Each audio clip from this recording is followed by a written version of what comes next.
بسم اللہ الرحمن الرحیم۔ مالکن عمرہ کرنے گئی تو اپنی 14 سالہ بیٹی کو میرے پاس چھوڑ گئی۔ میں بھی بھاگ بھاگ کر اس کے سارے کام کرتا، رات ہوتی تو اس کو اپنے پاس سلا لیتا۔ مالکن نے بھی اجازت دے رکھی تھی۔ آدھی رات ہوئی تو مجھے کچھ نرم نرم سا محسوس ہوا۔ میں گھبرا کر اٹھا تھا، میرے ہوش اڑ گئے کہ مالکن کی بیٹی میرے ساتھ۔ مالکن عمرے پر جا رہی تھی، اسی لیے سب سے زیادہ میری جان عذاب میں آئی ہوئی تھی۔ بار بار مجھ سے کہتی، کرمو میرا پورا گھر تیرے حوالے ہے، جتنا بھروسہ میں تجھ پر کر سکتی ہوں گھر کے کسی اور ملازم پر مجھے نہیں ہے۔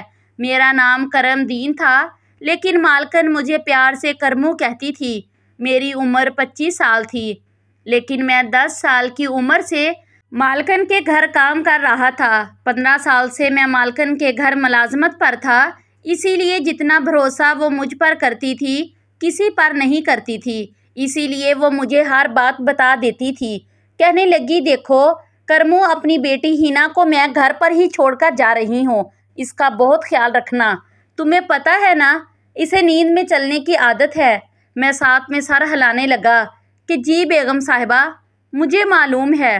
حالانکہ مجھے کیا معلوم، وہ تو اپنے کمرے میں ہی سوتی تھی۔ عمر میں وہ 14 سال کی تھی، لیکن تھی ذرا باولی قسم کی، بے وقوف اور لاڈلی۔ مالکن کی اکلوتی بیٹی تھی، اسی لیے اسے لاڈ پیار سے رکھا ہوا تھا۔ ابھی تک گٹے گولیوں سے کھیلتی تھی۔ میں نے کہا، جی مالکن، میں اس کا بھی خیال رکھوں گا۔ لیکن اس کے بعد جو بات مالکن نے مجھ سے کی، میں تو دنگ سا رہ گیا تھا۔ وہ کیسے مجھ سے یہ بات کر سکتی تھی؟ کہنے لگی، رات کو تم میری ہینا کے ساتھ ہی سو جاؤ گے، اس کے کمرے میں رہو گے۔ یہ بات سن کر میری تو پوری آنکھیں حیرت سے پھیل گئی تھی، میرا تو دماغ کھلنے لگا۔ میں نے کہا، مالکن، میں کیسے چھوٹی بی بی کے کمرے میں سو سکتا ہوں؟ آپ سوچ کر تو بات کریں، یہ تو بالکل ہی غیر مناسب سی بات ہے۔ مگر وہ کہنے لگی، کرمو، مجھے کچھ نہیں سننا، میں نے جو کہہ دیا بس کہہ دیا۔ تم ہینا کے کمرے میں ہی رہو گے اور وہی سوئے رہو گے۔ مجھے مالکن کی یہ بات کسی طور پر مناسب نہیں لگ رہی تھی، لیکن بہرحال میں انہیں بار بار انکار نہیں کر سکتا تھا۔ لیکن میں دل میں یہ پکا ارادہ کر چکا تھا کہ میں ہینا کے کمرے میں کبھی نہیں سوؤں گا۔ میری مالکن ایک بیوہ عورت تھی، لیکن تھی بہت امیر۔ مالک کی بہت ساری زمینیں تھیں جہاں سے انہیں خوب پیسہ آتا تھا۔ گھر ان کا بہترین چل رہا تھا اور ایک ہی بیٹی تھی، اس طرح سے لاڈ سے پالا تھا۔ جب میں مالکن کے گھر میں کام کرنے کے لیے آیا تھا تو اس وقت مالک حیات تھے۔ انہوں نے تو مالکن کو ہاتھوں کا چھالا بنا کر رکھا ہوا تھا۔ بہت پیار کرتے تھے وہ مالکن سے، محبت کی شادی تھی دونوں ہی کی، ایک ساتھ بہت خوش تھے۔ ہینا کے پیدائش سے چند ماہ پہلے مالک کا کار حادثے میں ایکسیڈنٹ ہو گیا۔ مالکن صدمے سے ہی دیوانوں جیسی باتیں کرنے لگی تھی۔ کبھی کہتی، آ جائیں گے، مجھے چھوڑ کر نہیں جا سکتے۔ میں اس وقت 10 سال کا تھا، لیکن مالکن کی حالت دیکھ کر پھوٹ پھوٹ کر رویا تھا، کیونکہ ان کا رویہ شروع ہی سے میرے ساتھ بہت اچھا تھا۔ وہ میرا بڑا ہی خیال رکھتی تھی، اس لیے مجھ سے ان کا یہ دکھ دیکھا نہیں جاتا تھا۔ جب ہینا پیدا ہوئی تو پہلے مالکن بے تحاشا روئی مالک کو یاد کر کے، لیکن پھر ان کا دل ہینا کے ساتھ لگ گیا۔ مالکن کے والدین نے بہت چاہا کہ مالکن دوسری شادی کر لیں، لیکن مالکن نے صاف انکار کر دیا۔ کہنے لگی کہ نہیں، مجھے اپنے شوہر سے بہت محبت تھی اور میں اپنی ساری زندگی اپنے شوہر کے نام پر گزار دوں گی۔ مالکن نے پھر یہی کیا تھا۔ پورا گھر انہوں نے سنبھال رکھا تھا، تمام ملازمین کو دیکھتی تھی۔ 14 سال کا عرصہ گزر گیا تھا۔ میں مالکن کا سب سے زیادہ وفادار، بااعتماد ملازم تھا۔ کاروبار کی دیکھ بھال بھی مالکن نے میرے حوالے کر رکھی تھی، لیکن میں نے بھی نمک حرامی نہیں کی تھی۔ ایک ایک پائی کا حساب مالکن کو دیتا تھا۔ اس سال مالکن کے والدین عمرے پر جا رہے تھے، اسی لیے مالکن نے کہا کہ وہ بھی عمرہ کرنے جانا چاہتی ہے۔ یہ سن کر پہلے تو ہینا نے ہنگامہ کھڑا کر دیا تھا کہ وہ اکیلی یہاں نہیں رہے گی، لیکن اس کے فائنل پیپرز تھے اور اسی لیے مالکن کہنے لگی کہ میں تمہاری پڑھائی کا حرج نہیں چاہتی، اسی لیے تم اگلی بار میرے ساتھ چلی جانا۔ بڑی مشکل سے وہ مانی تھی۔ لیکن جو کچھ مالکن مجھے کہہ رہی تھی وہ بات مجھے درست نہیں لگ رہی تھی۔ بہرحال مالکن مجھے سب کچھ سمجھا بجا کر عمرے پر چلی گئی اور ہینا کہنے لگی اس گھر کی مالکن میں ہوں، اسی لیے جو میں کہوں گی تم لوگ وہی کرو گے۔ میں نے سینے پر ہاتھ باندھ کر رکھا اور سر جھکا لیا۔ جی جی کیوں نہیں چھوٹی مالکن، جیسا آپ کا حکم۔ اندر سے میرا جی تو جل کے رہ گیا۔ میری کبھی بھی مالکن کی بیٹی سے 1 منٹ کی بھی نہیں بنتی تھی، ہر وقت بچکانہ حرکتیں کرتی رہتی تھی اور میں اس کی حرکتوں سے زج ہو جاتا تھا۔ وہ مجھ سے بازار کے کوئی 4 چکر لگواتی تھی، کہتی تھی جاؤ تم ہی میرے لیے سامان لاؤ گے، ڈرائیور نہیں جائے گا، نہ ہی کوئی دوسرا ملازم۔ مالکن بھی اسے کچھ نہیں کہتی تھی کیونکہ وہ ان کی لاڈلی بیٹی جو تھی۔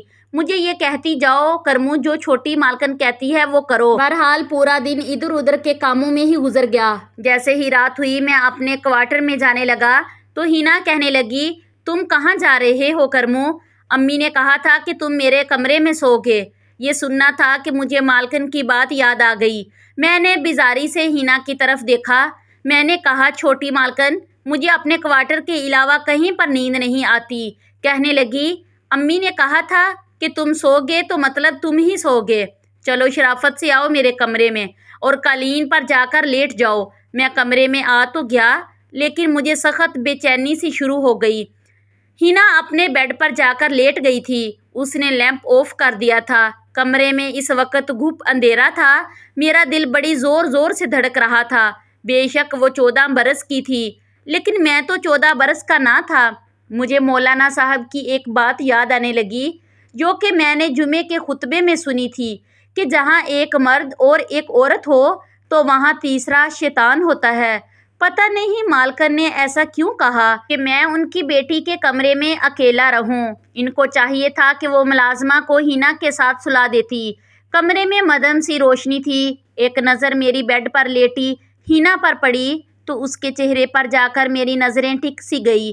سوئی ہوئی بڑی معصوم سی لگ رہی تھی، بالکل ننھی پری جیسی۔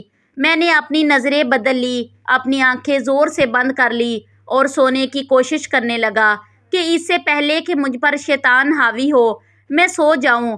منہ میں اللہ کا ذکر کرتے کرتے نہ جانے کب میری آنکھ لگ گئی تھی۔ گھڑی کے تیز الارم بجنے پر میری آنکھ کھلی۔ میں ہڑبڑا کر اٹھ بیٹھا تو دیکھا کہ ہینا نیند میں تھی، ہاتھ سے اپنی گھڑی کا الارم بند کر رہی تھی۔ میں نے سامنے لگے کلاک کی طرف دیکھا تو 7 بج رہے تھے۔ میں فوراً سے اٹھا، اس کمرے سے باہر نکل گیا۔ اسے اسکول جانا تھا اور اس کا پیپر بھی تھا۔ مالکن نے کہا تھا کہ ڈرائیور کے ساتھ اکیلے مت بھیجنا، اسی لیے جب ہینا تیار ہو کر کمرے سے باہر آئی ڈرائیور کے ساتھ میں جا کر اسے اسکول چھوڑ آیا۔ اس کے بعد میں زمینوں کا حساب کتاب دیکھنے لگا، کتنی گندم آئی، کہاں پیسی، کیا ہوا کیا نہیں، یہ حساب سب میری ذمہ داریاں تھیں۔ ان کاموں میں ایسا الجھا کہ مجھے یاد ہی نہیں رہا کہ ہینا کو واپس لینے بھی مجھے جانا تھا۔ جب تک میں نہ جاتا ڈرائیور بھی ہینا کو اسکول سے لینے نہیں جائے گا اور یہ مالکن کا حکم تھا۔ میں اپنے کام میں ایسا الجھا کہ میرے ذہن سے یہ بات یکسر نکل چکی تھی۔ 12 بجے ہینا کی چھٹی ہونی تھی اور مجھے 1:30 بج چکا تھا جب میرے فون پر بیل بجنے لگی۔ جب میں نے نمبر دیکھا تو مالکن کا تھا۔ میں نے بے نیازی سے فون اٹھایا تو مجھ پر بھڑک اٹھی، کہنے لگی مجھے ہینا کی کال آئی تھی، وہ ابھی تک اسکول میں ہے، تم اسے لینے کیوں نہیں گئے؟ یہ سننا تھا کہ میرا دماغ گھوم گیا، یہ تو بالکل ہی بھول چکا تھا۔ میں نے کہا مالکن وہ میں زمینوں کے حساب کتاب میں لگا ہوا تھا۔ مالکن کہنے لگی جاؤ جا کر اس کو لے کر آؤ۔ میں نے سارے کھاتے بند کیے اور گھر سے باہر نکلا۔ سامنے ڈرائیور کو میں نے کھا جانے والی نظروں سے دیکھا تھا۔ میں نے کہا کہ تم مجھے بتا نہیں سکتے تھے چھوٹی مالکن کو چھٹی ہو گئی ہے؟ وہ کہنے لگا میں کیوں بتاؤں، مالکن تو تمہیں سب ملازموں پر سردار بنا کر گئی ہے، یہ تمہارا کام ہے کہ تم ان باتوں کا خود خیال رکھو۔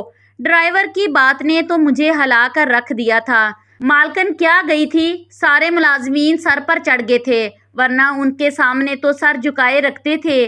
بہرحال میں فٹافٹ سے ڈرائیور کے ساتھ بیٹھا اور جب اسکول پہنچا تو پورا اسکول خالی ہو چکا تھا، صرف ہینا اسکول میں تھی اور چوکی دار مجھے دیکھ کر غصے سے لال پیلی ہوتی ہوئی گاڑی میں بیٹھ گئی۔ جتنی دیر میں گھر نہیں پہنچا وہ مجھے بس باتیں ہی سناتی رہی، کہنے لگی امی کو آنے دو، تمہارے کان نہ کھنچوائے تو پھر مجھ سے کہنا۔ میرا قصور تھا، اسی لیے میں چپ چاپ کر کے ساری باتیں سنتا رہا۔ گھر پہنچے تو باروچی نے کھانا تیار نہیں کیا ہوا تھا۔ ملازمہ نے بھی گھر کی صفائی ٹھیک سے نہیں کی تھی، بس اپنی خوش گپیوں میں مصروف تھی۔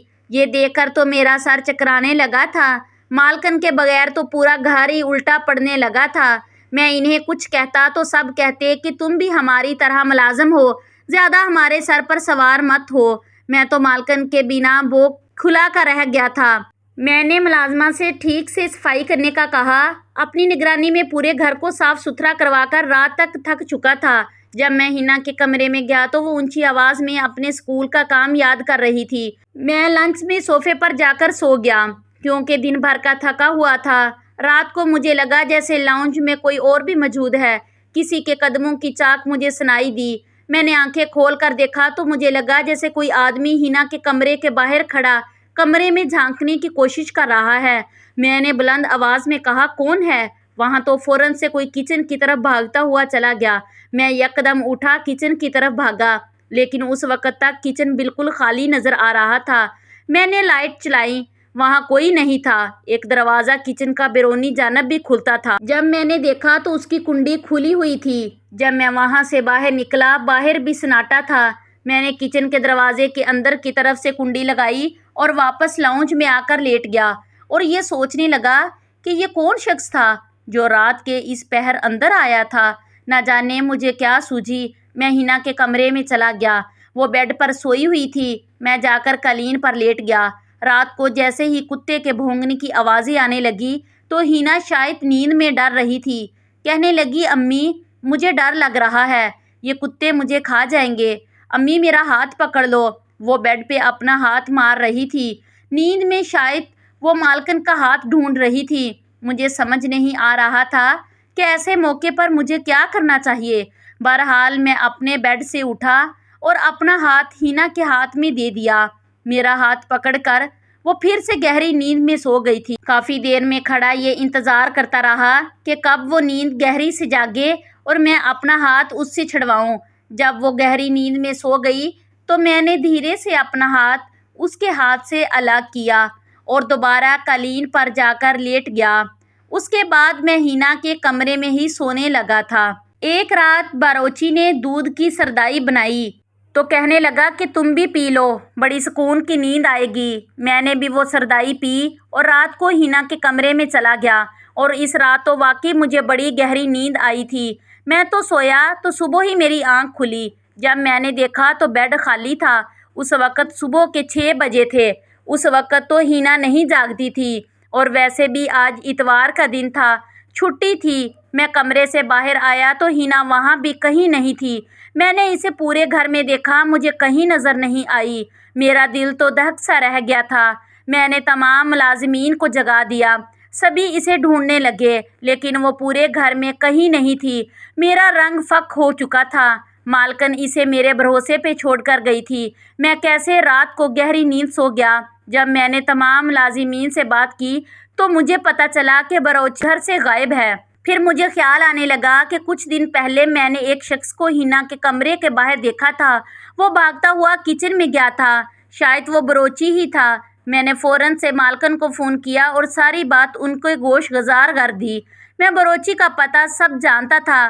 مالکن نے کہا کہ تم باروچی کے گھر پہنچو، اس کا پیچھا کرو، میں پولیس کو بھی فون کر دیتی ہوں۔ بھاگم بھاگ باروچی کے گھر گیا تو معلوم ہوا کہ اس کی بیوی بچے کہنے لگے وہ تو گھر پر آیا ہی نہیں۔ پھر مجھے محلے داروں سے پتہ چلا کہ صبح صبح باروچی ہینا کے منہ پر ہاتھ رکھے اسے گاڑی میں بٹھا کر کہیں لے جا رہا تھا۔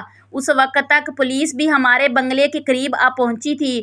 ساری تفتیش کے بعد بنگلے کے باہر لگے کیمرے کی مدد سے ہمیں گاڑی کا نمبر مل گیا تھا، اور صاف اس میں نظر آ رہا تھا کہ باروچی ہینا کے منہ پر ہاتھ رکھ کے زبردستی اسے گاڑی میں بٹھا رہا ہے۔ اس گاڑی کا نمبر ٹریس ہو چکا تھا۔ میں بھی پولیس والوں کے ساتھ میں گیا تھا۔ جیسے ہی گاڑی تک پہنچے، گاڑی سنسان جگہ پر کھڑی تھی۔ مجھے یاد آنے لگا کہ ایک بار باروچی مجھے ایسی جگہ پر لایا تھا کہ یہاں اس کے کچھ دوست رہتے ہیں۔ میں اس طرف جانے لگا جہاں اس کے دوستوں کا گھر تھا۔ پولیس بعد میں پہنچی۔ لیکن میں اس گھر میں پہلے پہنچ چکا تھا۔ میں نے دروازے پر زوردار لات ماری تو وہ دروازہ کھل گیا۔ سامنے وہ باورچی اور 2 مرد موجود تھے۔ انہوں نے ہینا کو رسیوں سے باندھ کر ایک کرسی پہ بٹھا رکھا تھا۔ وہ بے تحاشا رو رہی تھی اور یہ دیکھ کر میرا تو خون کھول اٹھا۔ میں نے آؤ دیکھو نا تاؤ دیکھا اور ان تینوں کی دہلائی شروع کر دی۔ اتنی دیر میں پولیس وہاں پہنچ گئی تھی۔ ان کو پکڑ کر جیل میں بند کر دیا۔ روتے ہوئے ہینا میرے ساتھ لگ گئی۔ بہت گھبرائی ہوئی تھی۔ میں نے کہا تم پریشان نہ ہو، جب تک میں زندہ ہوں تمہیں کوئی بھی نقصان نہیں پہنچا سکتا۔ چند دنوں میں مالکن بھی واپس آ گئی تھی۔